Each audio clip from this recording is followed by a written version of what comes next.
يا راغبا في كل علم نافع. ينمو العلم ويتقدم بتقنياته ومجالاته، ومعه نطور أدواتنا في تقديم العلم الشرعي. أكاديمية زاد أكاديمية ينبوعها صاف ليروي غلة الظمآن. هذه عقيدتنا الصحيحة فطرة تنفي الشكوك بواضح البرهان. بشرى لنا زاد أكاديمية للعلم كالأزهار في البستان.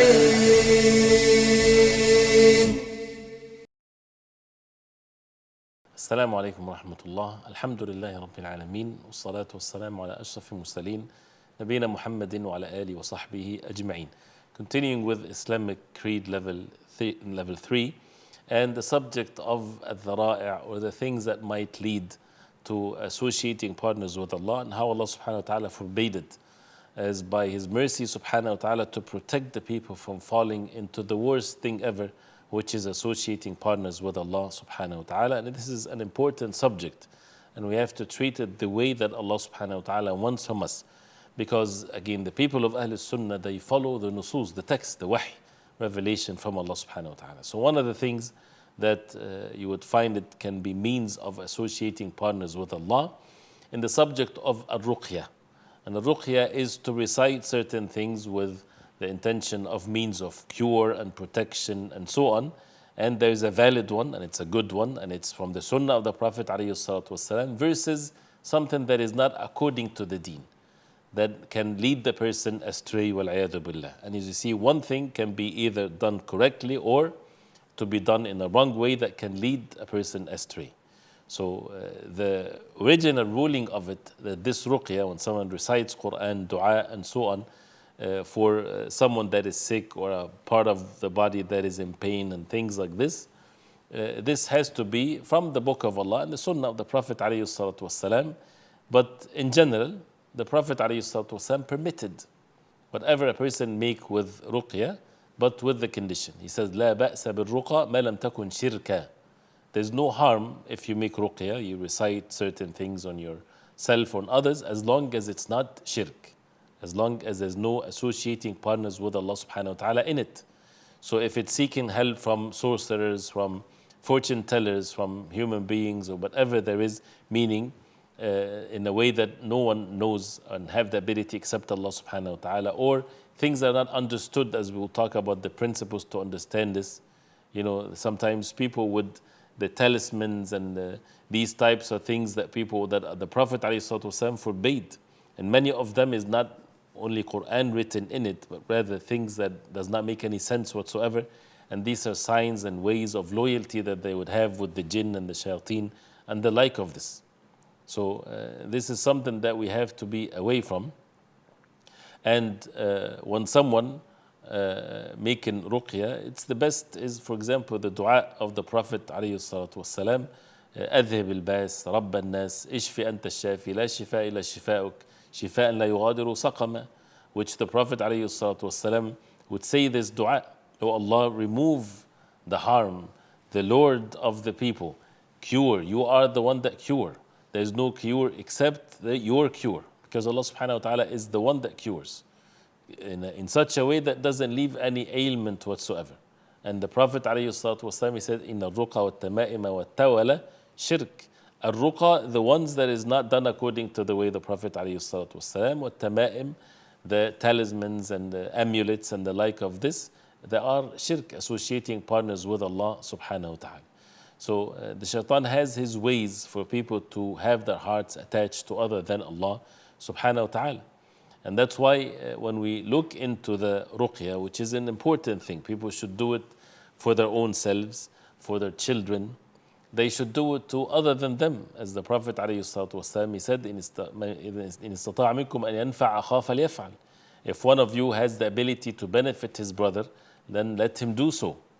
And even though the Prophet ﷺ, in the hadith about the 70,000 those who would enter Jannah without reckoning, he said that one of their characteristics that they don't لا يسترقون, they don't ask for ruqya. right? But it's valid that they would make ruqya for themselves and they would make ruqya for others without others asking. But if someone asks for ruqya, there's no haram in it. It's not haram, but it's less than perfecting oneself. You know why? Because a person's heart might be attached to the one that makes the ruqya. So to believe that Allah subhanahu wa ta'ala is the one, is the curer subhanahu wa ta'ala. And the Prophet ﷺ used to make ruqya with the last 3 surahs, and he would recite them and blow in his hands ﷺ and wipe his head and his face and the rest of his body, and do that 3 times before he go to sleep. And he would put his hand on the place where there is ailment or pain, and he would say to the people to say that, to say Bismillah 3 times.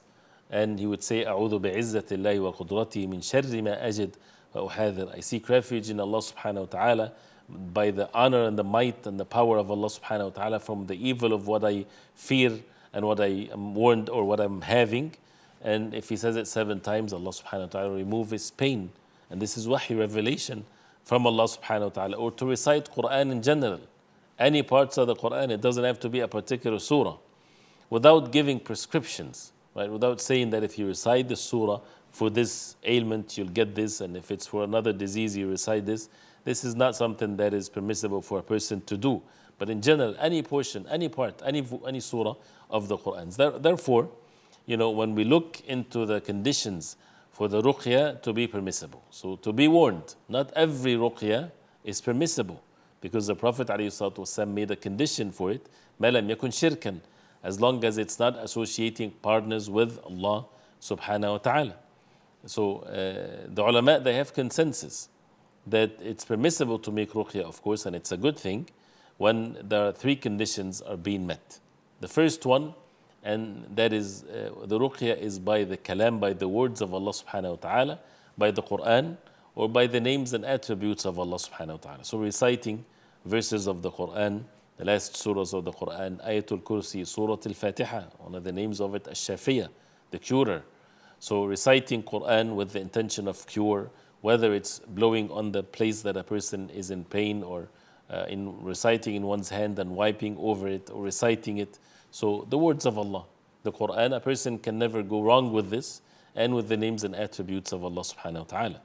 The second thing is that it has to be in the Arabic language, or what the meaning of it is known, so that a person does not get deceived by things that doesn't mean anything, and it's a way to give loyalty to the jinn or the shayateen and so on. So keep it in the Arabic language, and of course is the best. We have sufficiency in the book of Allah. The third condition is that the person believes that the ruqya does not affect by itself, but it's by Allah subhanahu wa ta'ala. It's a mean that a person would use, but at the end Allah subhanahu wa ta'ala is the one that gives cure. And how is that related to the physical medicine, for example? You know, when you go to the doctor and he writes medicine for you, the Prophet ﷺ, he says, Tadawa ibad Allah, take medicine, O slaves of Allah. But there's also ways and conditions for it. You cannot take medicine that is haram, from pork or things of that nature. And at the same time, a person has to have his heart attached to Allah subhanahu wa ta'ala, to believe that this is a mean. And the one that gives cure is Allah subhanahu wa ta'ala. So the same way when it comes to the ruqya, these are physical means, and you have non-physical means. The non-physical means like the ruqya, like the recitation of the Quran, which is a non-physical mean of cure that we see clearly in the hadith of the Prophet ﷺ and in the actions of the Prophet ﷺ. All of that is related to matters of tawheed and to protect ourselves from having the hearts attached to other than Allah subhanahu wa ta'ala. So we'll stop here inshallah ta'ala. Next time we'll continue with talking about the minor shirk and other subjects that is related to the subject inshallah ta'ala. وصلى الله وسلم وبارك على محمد وعلى آله وصحبه وسلم والسلام عليكم ورحمة الله وبركاته. يا راغبا في كل علم نافع ينمو العلم ويتقدم بتقنياته ومجالاته، ومعه نطور أدواتنا في تقديم العلم الشرعي. أكاديمية زاد أكاديمية ينبوعها صاف ليروي غلة الظمآن هذه عقيدتنا الصحيحة فطرة تنفي الشكوك بواضح البرهان. بشرى لنا زاد أكاديمية للعلم كالأزهار في البستان.